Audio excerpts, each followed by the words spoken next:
Hablemos de este libro. Imagínate esto. Son las 8 de la noche. Acabas de terminar otro día de trabajo. Uno de esos días que no fueron malos, pero tampoco fueron buenos. Un día normal. Un día que se parece demasiado al día de ayer y sospechas que se parecerá demasiado al día de mañana. Estás sentado al volante de tu taxi. Llevas horas recorriendo las calles, recogiendo personas, escuchando conversaciones que no te pertenecen.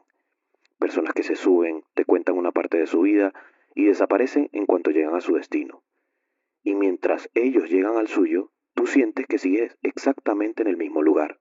Te duelen las manos, te duele la espalda, pero hay algo que pesa más que el cansancio físico.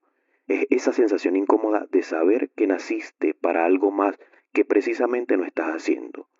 Porque mientras conduces, aparece una y otra vez esa idea, ese proyecto, ese libro, ese negocio, esa meta que llevas meses, años o quizás toda una vida llamándote desde algún rincón de tu cabeza.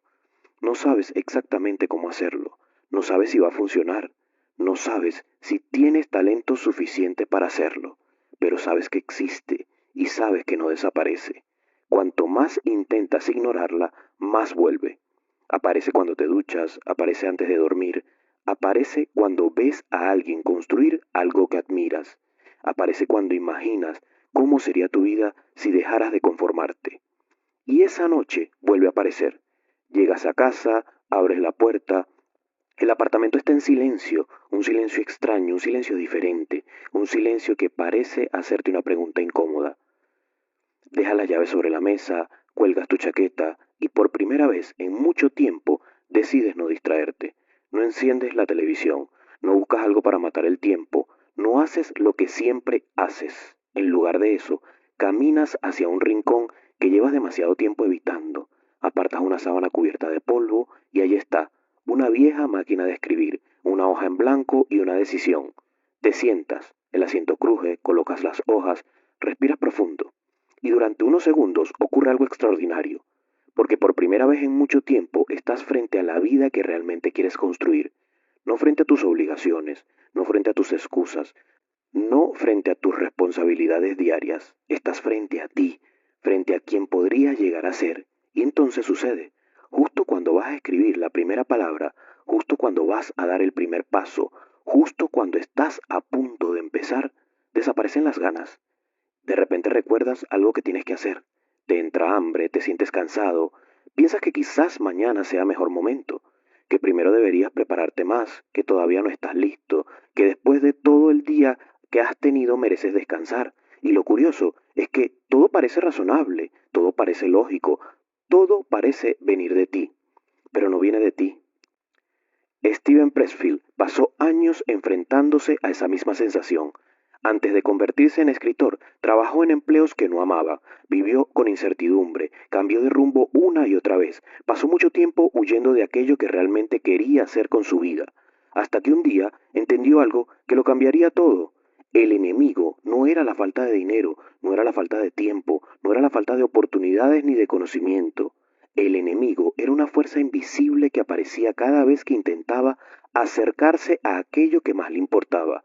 Una fuerza que le susurraba que esperara, que pospusiera, que se preparara un poco más, que no estaba listo, que empezara mañana o tal vez pasado.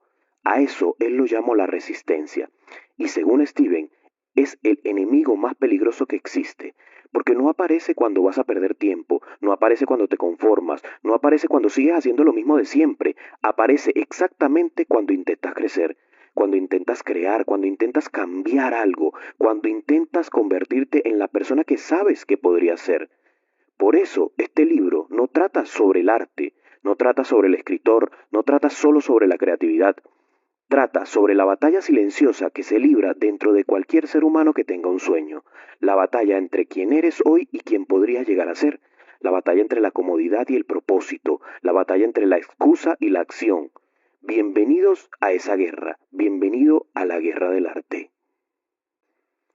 Capítulo 1. El mapa del miedo. Hay una pregunta que muy pocas personas se hacen, pero que tiene todo el poder de cambiar una vida entera. ¿A qué le tienes miedo? Y no me refiero a una fobia, al miedo a las arañas, a la oscuridad o a los accidentes. Me refiero a ese miedo que aparece cuando piensas en hacer algo que realmente te importa.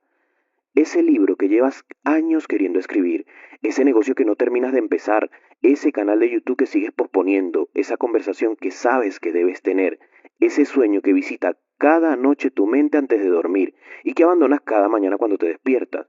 Porque es curioso, hay personas que pasan horas viendo videojuegos, navegando en redes sociales, viendo partidos de fútbol o repitiendo rutinas que detestan y no sienten absolutamente nada. Pero en el momento en que se sientan delante de aquello que podría cambiar su vida, aparece una sensación extraña en el estómago. Las manos se le tensan, la mente empieza a buscar excusas y una voz le susurra, no estás preparado, ya empezarás mañana, necesitas aprender un poco más, quizás esto realmente no sea para ti. La mayoría de la gente interpreta esa sensación como una señal de advertencia. Creen que el miedo significa que van por el camino equivocado. Pero Steven Pressfield descubrió exactamente lo contrario. Descubrió que el miedo no aparece cuando te alejas de tu destino, aparece cuando te acercas a él. Piensa por un momento en tu propia vida. ¿Te da miedo revisar el correo? ¿Te da miedo sacar la basura? ¿Te da miedo ver una serie durante 3 horas? ¿Te da miedo pasar 4 horas jugando un videojuego? Probablemente no, porque ninguna de esas cosas tiene el poder de transformarte. Pero aquello que sí puede cambiar tu identidad, tu economía, tu futuro o tu autoestima, eso sí da miedo. Y aquí aparece una idea fundamental. Tu cerebro posee un mecanismo llamado sistema de activación reticular. Su trabajo es sencillo, decidir qué es importante y qué no lo es. Ahora mismo hay miles de estímulos a tu alrededor que tu cerebro ignora. El roce de tu ropa sobre tu piel, el sonido lejano de algún coche, la presión de tus pies sobre el suelo. Tu mente filtra constantemente información para ahorrar energía, pero cuando algo amenaza con cambiar quién eres, ese filtro se activa de inmediato. Por eso el miedo aparece, no porque estés frente a un peligro real, sino porque estás frente a algo importante, algo que tu mente no conoce. El problema es que la mayoría interpreta mal esa señal, ven el miedo y retroceden, y al retroceder sienten alivio, pero ese alivio es una trampa, porque no es paz, es renuncia. Es la misma razón por la que Steven pasó años conduciendo taxis mientras evitaba convertirse en escritor. No era porque no tuviera talento, no era porque no tuviera tiempo, era porque escribir le daba miedo y precisamente por eso debía hacerlo, porque el taxi no amenazaba su identidad, en el taxi era reconocido, era seguro, era predecible.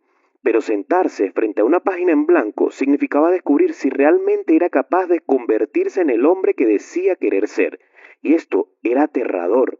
Y aquí entra en juego otro concepto psicológico, la homeostasis. La homeostasis es la tendencia natural de cualquier sistema a permanecer igual. Tu cuerpo la utiliza para mantener la temperatura, tu mente la utiliza para mantener tu identidad, aunque tu vida actual te haga infeliz. Aunque odies tu trabajo, aunque lleves años sintiéndote frustrado, tu cerebro prefiere lo conocido antes que lo incierto. Por eso la resistencia siempre aparece justo antes de crecer, justo antes de avanzar, justo antes de cambiar. Así que la próxima vez que sientas miedo delante de algo que realmente deseas, no lo interpretes como una señal para detenerte. Haz lo contrario, obsérvalo, escúchalo y pregúntate qué intenta proteger. Porque muchas veces el miedo no está señalando un peligro, está señalando una oportunidad, quizás la más importante de tu vida. Steven llegó a una conclusión que puede parecer extraña al principio, pero que tiene una enorme verdad detrás. Mientras más miedo sientas ante algo, más probable es que eso tenga un valor extraordinario para ti. Por eso el miedo no es un enemigo, la resistencia es el enemigo. El miedo es simplemente el mapa, la brújula, la información, la señal que te indica dónde está el territorio que todavía no has conquistado. Y si ahora mismo existe algo que te asuste profundamente, algo que lleves años evitando, algo que te hace sentir pequeño cada vez que piensas en ello, quizás no deberías huir, quizás deberías acercarte, porque puede que del otro lado del miedo no esté el fracaso, puede que esté la persona que llevas toda la vida intentando ser. Capítulo 2. El abismo de las dos vidas. Hay una escena que se repite todos los días en millones de personas y casi nadie habla de ella. Suena el despertador, abres los ojos, te levantas, te duchas, desayunas y sales a vivir un día más exactamente igual al anterior. No porque quieras, sino porque te acostumbraste. Y eso es lo verdaderamente peligroso. No el fracaso, no la pobreza, no los errores, la costumbre. Porque hay una diferencia enorme entre vivir una vida difícil y vivir una vida que ya no sientes como tuya. Steven entendió esto durante años mientras conducía su taxi por las calles de Nueva York. Cada mañana se levantaba, trabajaba, pagaba facturas y sobrevivía. Desde fuera parecía una vida normal, pero por dentro sabía algo que le resultaba imposible de ignorar. No estaba viviendo la vida que realmente quería vivir. Y probablemente tú también conoces esa sensación, porque existe una pregunta que aparece de vez en cuando. Normalmente cuando estás solo, cuando termina el ruido del día y nadie te está observando. La pregunta es sencilla: ¿qué estaría haciendo ahora mismo si dejara de tener miedo? Y en ese instante aparece la otra versión de ti, una versión más fuerte, más libre, más disciplinada, más valiente, la versión que escribe ese libro, la que crea ese negocio, la que se atreve a hablar delante de una cámara, delante de miles de personas, la que deja de postergar, la que cumple con lo que promete, la que finalmente se convierte en quien siempre supo que podía ser. Esa persona existe dentro de ti y el problema es que la ves, la imaginas, la reconoces, pero todavía no la habitas. Y allí nace el conflicto, porque comienzas a vivir entre dos mundos, la vida que tienes y la vida que sabes que podrías tener. La mayoría de las personas creen que el dolor viene de trabajar demasiado o de tener demasiados problemas, pero muchas veces el verdadero sufrimiento aparece por algo diferente. Aparece cuando existe demasiada distancia entre quién eres y quién sabes que deberías ser. En psicología existe un concepto muy interesante llamado identidad narrativa, y es la historia que te cuenta sobre ti mismo. No quién eres realmente, sino quién crees que eres. Yo siempre he sido así, yo no soy una persona disciplinada, yo no soy bueno para los negocios, yo nunca he tenido suerte, yo no sirvo para hablar en público. Durante años repites esas frases hasta que terminan convirtiéndose en una cárcel invisible, porque tu cerebro ama la coherencia. Aunque la historia sea mala, aunque te haga sufrir, aunque te mantenga estancado, tu mente prefiere una identidad dolorosa pero conocida antes que una identidad poderosa pero incierta. Por eso, cada vez que intentas cambiar, aparece la resistencia, y no es porque seas perezoso o porque seas débil, sino porque tu cerebro interpreta el cambio como una amenaza. Imagínate que llevas 20 años interpretando el mismo personaje. De repente decides abandonar ese escenario. Tu mente entra en pánico porque no sabes quién será sin ese papel. Steven lo vivió durante años, sabía que quería escribir, sabía que tenía historias dentro, sabía que había algo más para él, pero cada vez que se acercaba a esa posibilidad, apareció una fuerza invisible empujándolo hacia atrás.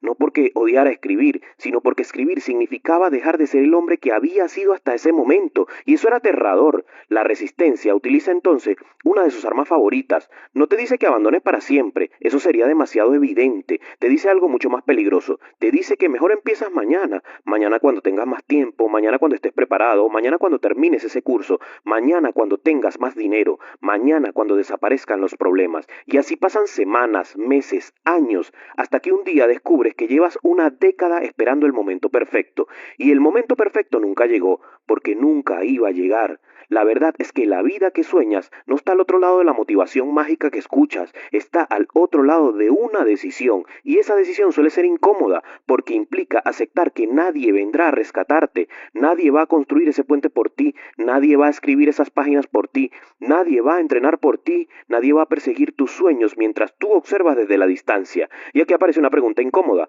¿qué es más doloroso? ¿Intentar construir la vida que deseas y fracasar, o tener éxito en una vida que en el fondo sabes que nunca quisiste? Porque muchas personas consiguen exactamente aquello que persiguen durante años y aún así se sienten vacías. ¿Por qué? Porque lograron objetivos que pertenecían a otra persona, a las expectativas de sus padres, a las expectativas de la sociedad, a las expectativas de su entorno, pero no a las suyas. La segunda vida que imaginas no aparece por casualidad, no es una fantasía absurda, no es un capricho, es una señal, es una dirección, es la forma en que tu naturaleza tiene de recordarte quién podrías llegar a ser si dejaras de negociar contigo mismo.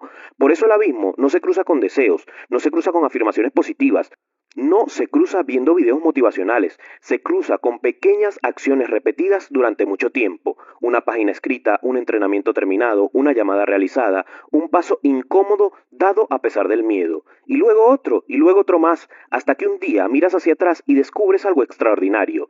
El abismo nunca desapareció, lo que desapareció fue la persona que tenía miedo a cruzarlo. Capítulo 3. El espejo de la crítica. Hay una escena que ocurre casi todos los días y siempre pasa desapercibida. Estás navegando por redes sociales, de repente aparece alguien hablando frente a una cámara. Quizás está compartiendo una idea, quizás está mostrando su negocio, quizás acaba de publicar un libro, quizás simplemente está intentando construir algo. Y sin darte cuenta aparece un pensamiento: ¿y este quién se cree? Seguro que exagera. ese tampoco es para tanto, ese no tiene ni idea de lo que está haciendo, yo podría hacerlo mejor. Y sigues deslizando el dedo. Pero la pregunta importante no es por qué apareció esa persona en tu pantalla. La pregunta importante es por qué despertó algo dentro de ti, así sea desprecio. Porque si somos sinceros, la mayoría de las veces no nos molesta la persona, nos molestan los reflejos. Steven descubrió algo incómodo sobre la naturaleza humana. La resistencia no solo aparece cuando intentas crear, también aparece cuando observas a alguien que sí se está atreviendo, porque ver a otro actuar es un recordatorio brutal de todo aquello que todavía tú no has hecho. Y eso duele, duele más de lo que la mayoría de personas está dispuesta a admitir. Por eso algunas personas critican a quien emprende, a quien escribe, a quien crea contenido, a quien cambia de vida, a quien se atreve, no porque realmente lo odien, sino porque su valentía expone la propia cobardía de quien observa. En psicología existe un mecanismo conocido como la proyección, uno de los sistemas de defensa más sofisticados que posee la mente humana. Consiste en atribuir a otros emociones que deseas o conflictos que en realidad pertenecen a uno mismo. Es decir, aquello que no quieres reconocer dentro de ti, lo colocas fuera, lo ves en otra persona y luego lo atacas. Por eso, alguien que sueña con escribir suele ser especialmente crítico con los escritores. Por eso, alguien que desea emprender suele burlarse de los emprendedores. Por eso, alguien que quiere destacar muchas veces desprecia a quienes ya están destacando. Porque la crítica se convierte en una forma elegante de evitar la acción. Mientras juzgas, no tienes que actuar. Mientras señalas errores ajenos, no tienes que enfrentarte a los tuyos. Mientras observas desde la grada, nunca cometes errores y tampoco corres el riesgo a fallar. Y durante un tiempo, eso parece funcionar. Te da una sensación temporal de superioridad, pero tiene un precio, porque cada crítica alimenta la misma prisión que tu mente crea para mantenerte inmóvil. Cada juicio refuerza la historia de que otros pueden intentarlo, pero tú no. Cada burla fortalece la resistencia y poco a poco terminas convirtiéndote en un experto observador de vidas ajenas mientras abandonas la tuya. Y aquí aparece algo interesante. Piensa en las cosas que más te molestan de otras personas. Haz el ejercicio de forma honesta. ¿Qué te irrita? La libertad de alguien, su confianza, su capacidad para exponerse, su disciplina, su éxito, su creatividad. Ahora pregúntate algo todavía más incómodo. ¿Por qué eso llama tanto tu atención? ¿Por qué el sistema de activación reticular funciona, ese filtro del cerebro de lo que hablamos antes, no dedica la energía a otra cosa y considera eso totalmente irrelevante? Tu mente se obsesiona con aquello que tiene importancia para ti. Por eso muchas veces la crítica es una pista, es una señal, es un mensaje oculto. Cuando alguien te genera una reacción emocional intensa, positiva o negativa, es posible que esté señalando una dirección que tú mismo necesitas explorar. No significa que todas las críticas sean envidia, ni que todas las personas exitosas sean admirables, pero sí significa que las emociones intensas suelen contener información valiosa para ti. Steven explica que las personas que están inmersas en su propio trabajo rara vez tienen tiempo para destruir el trabajo de otros. Están demasiado ocupadas luchando con sus propias batallas, demasiado concentradas escribiendo sus propias páginas, demasiado comprometidas construyendo sus proyectos, demasiado enfocados en crecer. Porque cuando estás en la arena, en el campo de batalla, descubres algo. Todos los que se atreven tienen miedo, todos dudan, todos se sienten insuficientes algunas veces, todos luchan contra la resistencia, y esa comprensión genera respeto, no genera desprecio. Por eso el verdadero cambio ocurre cuando dejas de actuar como un juez y empiezas a actuar como un estudiante. Cuando ves a alguien logrando algo que tú deseas, en lugar de atacarlo, lo observas, aprendes, analizas, te preguntas, ¿qué puedes extraer de su experiencia? La crítica cierra puertas, la curiosidad las abre. Y quizás la próxima vez que alguien despierte una incomodidad dentro de ti, en lugar de rechazarla, puedes utilizarla como una brújula. Porque a veces las personas que más te molestan no están mostrándose sus defectos, están mostrándote una versión de ti mismo que todavía no has tenido el valor de convertir en realidad. Y tal vez ese sea el mensaje oculto detrás de toda esta guerra. La vida no te envía espejos para que juzgues tu reflejo, te los envía para que descubras quién podrías llegar a ser. Capítulo 4. El código del profesional. Hay una mentira que destruye más sueños que el miedo, y es una mentira tan aceptada que la mayoría ni siquiera la cuestiona. La idea de que primero tienes que sentirte motivado para actuar. Piénsalo por un momento. ¿Cuántas veces te has dicho que mañana empezarás cuando tengas más energía? ¿Cuántas veces has esperado sentirte inspirado para escribir, para entrenar, para crear contenido, para lanzar un proyecto o para perseguir una meta importante? La mayoría de las personas viven esperando ese momento mágico en el que todo encaje, el día perfecto, la energía perfecta, la motivación perfecta, pero ese día rara vez llega y cuando llega normalmente dura muy poco. Steven descubrió que la diferencia entre las personas que construyen algo extraordinario y las que pasan una vida soñándolo no está en el talento, no está en la inteligencia, ni siquiera en la pasión, está en algo mucho más simple. Los profesionales trabajan aunque no tengan ganas y los amateurs trabajan cuando se sienten inspirados. Y esa es la diferencia aparentemente pequeña que cambia una vida entera. Porque la resistencia entiende algo que tú debes comprender cuanto antes. Ella no necesita detenerte para siempre. Le basta con convencerte de esperar un día más, solo un día más. Mañana estarás más descansado, mañana tendrás más tiempo, mañana empezarás de verdad. Y cuando llega mañana, aparece otro mañana, y otro, hasta que pasan meses, años y a veces décadas. Mientras tanto, el proyecto sigue guardado en un cajón. En psicología existe un concepto llamado autorregulación emocional y es la capacidad de actuar de acuerdo con tus objetivos incluso cuando tus emociones no te acompañan. Y aquí es donde se separan los caminos. El amateur, el creador amateur, cree que las emociones deben dirigir la acción. El profesional entiende que la acción puede dirigir las emociones. El amateur se despierta cansado y decide no trabajar. El profesional se despierta cansado y trabaja igual. El amateur interpreta el miedo como una señal para detenerse y el profesional interpreta el miedo como una parte del proceso. El amateur necesita sentirse bien para actuar. El profesional actúa y después se siente bien. Parece una diferencia pequeña, pero en realidad es gigantesca, porque cada vez que actúas sin ganas, estás enviando un mensaje poderoso a tu cerebro. Le estás diciendo, no manda mi estado de ánimo, mando yo, y eso cambia tu identidad. La mayoría de las personas creen que la disciplina es una cuestión de fuerza de voluntad, y no es exactamente así. La disciplina es, sobre todo, una cuestión de repetición. Cada vez que haces lo que dijiste que ibas a hacer, fortaleces una conexión neuronal. Cada vez que cumples tu palabra, tu cerebro aprende algo nuevo sobre ti, empieza a verte como alguien confiable, como alguien que ejecuta, como alguien que termina lo que empieza. Y esto tiene un nombre, neuroplasticidad. Tu cerebro cambia físicamente según aquello que repites, aprende por repetición. Si repites disciplina, te conviertes en una persona disciplinada. Por eso, el profesional no se obsesiona con los resultados inmediatos, se obsesiona con presentarse, con estar allí, con hacer lo que dijo que iba a hacer, con actuar, porque sabe que la verdadera batalla no ocurre cuando publica el libro, o cuando lanza el negocio, o cuando consigue el éxito. La verdadera batalla ocurre mucho antes, ocurre cuando nadie le está mirando, cuando suena la alarma, cuando aparezca la pereza, cuando la motivación desaparece, cuando la resistencia le susurre que hoy no importa. Y aún así se sienta, y aún así escribe, y aún así trabaja, y aún así hace lo que dijo que haría. Steven entendió que no podía controlar qué tan bueno sería un libro, no podía controlar si la gente lo compraría, no podía controlar las críticas, pero sí podía controlar una cosa, podía sentarse frente a la máquina de escribir todos los días, y eso fue suficiente, porque los profesionales no viven obsesionados con los resultados, viven obsesionados con el proceso, entienden que cada página escrita es una victoria, cada entrenamiento completado es una victoria, cada día que derrotan la resistencia es una victoria. Y lo curioso es que la inspiración, esa cosa que todos persiguen desesperadamente, suele aparecer cuando ya estás trabajando, no antes. Mientras esperas, no aparece. Mientras dudas, no aparece. Mientras procrastinas, no aparece. Pero cuando empiezas a actuar, algo ocurre. La mente se activa, las ideas llegan, la energía aparece, la creatividad despierta.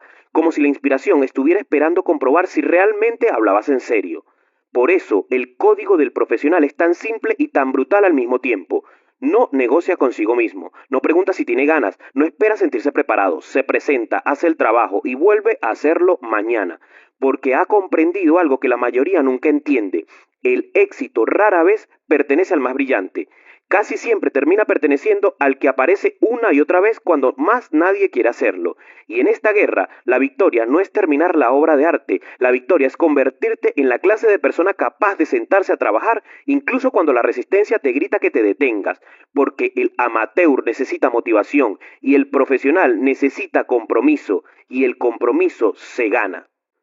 Capítulo 5. El salto de la audacia. Llegamos al final del viaje, o al menos eso parece. Porque si algo descubrió Steven es que el verdadero viaje nunca termina, no existe un momento en el que desaparezcan las dudas, no existe una mañana en la que te despiertas completamente libre del miedo, no existe una versión mágica de ti mismo que un día aparezca preparada para todo. La resistencia seguirá igual, mañana, la próxima semana, el próximo año y probablemente durante el resto de tu vida. La diferencia es que ahora ya sabes quién es, ya sabes lo que es, ya no puedes fingir que el problema es la falta de tiempo, ya no puedes culpar a las circunstancias, ya no puedes decir que no entiendes lo que está ocurriendo. Ahora sabes que la batalla siempre fue interna y que precisamente por eso también sabes algo mucho más importante, que tú puedes ganarla. Piensa por un momento en Steven, años conduciendo taxis, años haciendo trabajos temporales, años posponiendo aquello que realmente quería hacer, no porque fuera incapaz, porque demostró que no, no porque le faltara talento, no porque el mundo estuviera en su contra, sino porque la resistencia había conseguido convencerlo de que todavía no era el momento. Y esa es la gran tragedia de millones de personas. No fracasan porque lo intentan y pierden, fracasan porque nunca llegan a intentarlo de verdad. Viven en una especie de sala de espera psicológica, esperando sentirse preparados, esperando tener más dinero, esperando más experiencia, más confianza, una señal, pero la señal nunca llega, porque la señal no aparece antes del salto, la señal aparece después del salto. En psicología existe un concepto llamado autoeficacia. Es la confianza que desarrollas en tu capacidad para resolver problemas y enfrentar desafíos. Y aquí hay algo curioso, la autoeficacia no aparece leyendo libros, no aparece viendo videos, no aparece pensando, aparece actuando. Cada vez que haces algo que te asusta y sobrevives, tu cerebro actualiza la información que tiene sobre ti. Empieza a entender que eres más fuerte de lo que pensabas, que eres más capaz, más resistente, más valiente. Por eso la confianza nunca llega antes de la acción.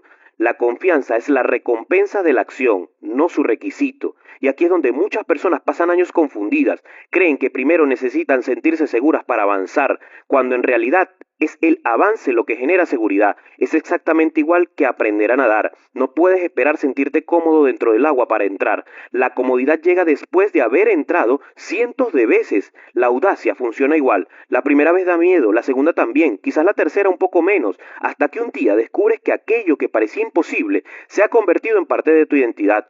Porque la identidad cambia cuando las acciones cambian, no al revés, y quizás esta sea la idea más importante de todo este libro.